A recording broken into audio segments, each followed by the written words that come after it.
बिल्कुल सस्ती सी ये एक सब्ज़ी आपके शरीर के जितने भी टॉक्सिन्स हैं उन्हें शरीर से बाहर निकालने में मदद करती है, यानी कि शरीर के कोने कोने में जमा गंदगी को साफ करने का काम करती है। हालांकि ये आपको खरीदने की भी ज़रूरत नहीं है, क्योंकि ये सड़क के किनारे किसी खाली प्लॉट में, किसी खेत में आपने ज़रूर देखी होगी। अगर आपको मिल जाती है तो ठीक, नहीं तो मार्केट में तो आसानी से मिल ही जाती है। कौन सी सब्जी है और कैसे इस्तेमाल करनी है, चलिए आपको बताते हैं।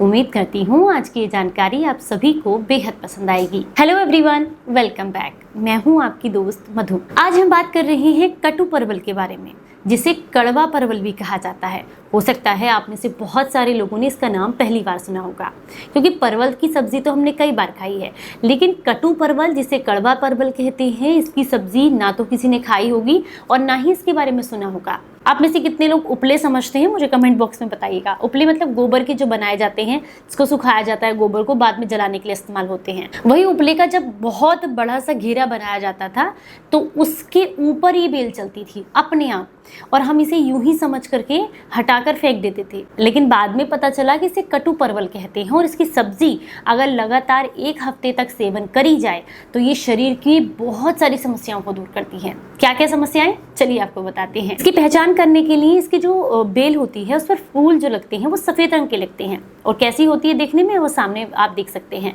फोटो लगा करके आपको दिखा दी गई है। फिलहाल मुझे देखने के लिए नहीं मिली, कहीं भी मिलेगी तो मैं आपके साथ इसका एक शॉर्ट वीडियो ज़रूर शेयर करूंगी, और डिटेल में वीडियो और भी शेयर करूंगी अगर मुझे ये कहीं और देखने के लिए मिल जाती है।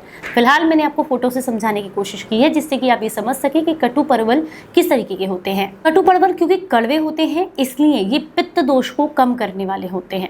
तो अगर आपको एसिड रिफ्लेक्शन, पेट में ब्लॉटिंग, दर्द, गैस, एसिडिटी, इस तरह की समस्याएं देखने के लिए मिल रही हैं, तो ऐसे में इसकी सब्जी लगातार 5 से 6 दिन तक खाने से आपके ये पित्त बढ़ने की जो समस्या है वो काफ़ी हद तक कम हो जाती है।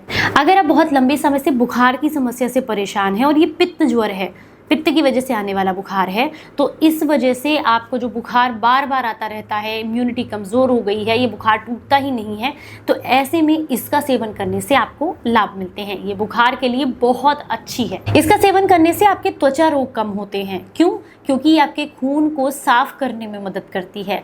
लीवर के लिए बहुत अच्छी है, क्योंकि जितनी भी कड़वी चीज़ें होती हैं, ये खट्टी चीज़ें होती हैं, वो लीवर को डिटॉक्स करने का काम करती हैं। तो लीवर के लिए बहुत अच्छी है, क्योंकि ये लीवर को डिटॉक्स करने का काम करती है। सालों पुरानी कब्ज की समस्या से परेशान है तो पेट को साफ करने के लिए, आपकी गट बैक्टीरिया को बढ़ाने के लिए ये आपके शरीर के लिए बहुत ज्यादा लाभ देती है। अगर आप बाल झड़ने की समस्या से परेशान है तो ऐसे में भी इसका सेवन करने से आपको लाभ मिलते हैं, क्योंकि इसका सेवन करने से शरीर में कैल्शियम की मात्रा अच्छी होती है, जिससे बाल झड़ने कम हो जाते हैं। आंतों के कीलों की समस्या से परेशान है या खून खराब होने की वजह से स्किन में दाद, खाज, खुजली की समस्या रहती है, स्किन पर मुहासे हैं, तो ऐसे में भी इसका सेवन करने से आपको लाभ मिलते हैं। अगर आप डायबिटीज की समस्या से परेशान हैं तो आपके लिए तो बहुत ही ज्यादा फायदेमंद है, क्योंकि स्वाद में कड़वी है और जितनी भी कड़वी चीजें होती हैं वो डायबिटीज वालों के लिए काफी फायदेमंद होती हैं। तो इसका सेवन करने से आपकी डायबिटीज कंट्रोल में रहती है, पैनक्रियाज एक्टिवेट होती हैं, शरीर में इंसुलिन अच्छी मात्रा में बनता है, और इसके अलावा आपके शरीर से इन्फ्लेमेशन को भी ये कम करने में मदद करती है। लीवर के लिए तो बहुत ज्यादा फायदेमंद है, मैंने आपको बता ही दिया, क्योंकि इसके अंदर बहुत सारे ऐसे पोषक तत्व पाए जाते हैं जो कि लीवर को डिटॉक्स करते हैं।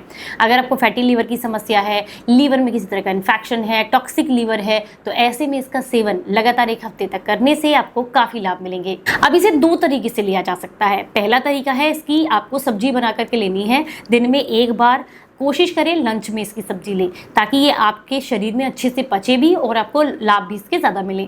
दूसरा, या फिर आप जो है अपना खाना खाने के 1 घंटे के बाद या 1 घंटा पहले इसका जूस ले सकते हैं 15 से 20 ml की मात्रा में। लेकिन जूस से ज़्यादा बढ़िया रहता है कि आप इसकी सब्जी बनाकर खाएं कम मसालों के साथ। ये आपको टेस्टी भी लगेगी और साथ में इसको लेना, कंज्यूम करना आसान होता है, क्योंकि जूस बहुत कड़वा होता है।